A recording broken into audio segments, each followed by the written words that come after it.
حدیث مبارک۔ رسول اللہ صلی اللہ علیہ وسلم نے فرمایا کہ اگر مجھے اپنی امت یا لوگوں کی تکلیف کا خیال نہ ہوتا تو میں ہر نماز کے لیے ان کو مسواک کا حکم دے دیتا۔ البخاری 887۔ حدیث مبارک۔ نبی کریم صلی اللہ علیہ وسلم نے فرمایا کہ اللہ تعالیٰ کا ہر مسلمان پر حق ہے کہ ہر 7 دن میں ایک دن جمعہ میں غسل کرے۔ البخاری 898۔ حدیث مبارک۔ رسول اللہ صلی اللہ علیہ وسلم سے دریافت کیا گیا کہ کون سا عمل سب سے افضل ہے؟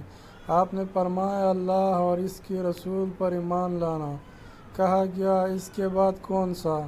آپ صلی اللہ علیہ وسلم نے فرمایا کہ اللہ کی راہ میں جہاد کرنا۔ کہا گیا پھر کیا ہے؟ آپ صلی اللہ علیہ وسلم نے فرمایا حج مبرور۔ حدیث البخاری۔ مزید احادیث دیکھنے اور سننے کے لیے چینل سبسکرائب کریں۔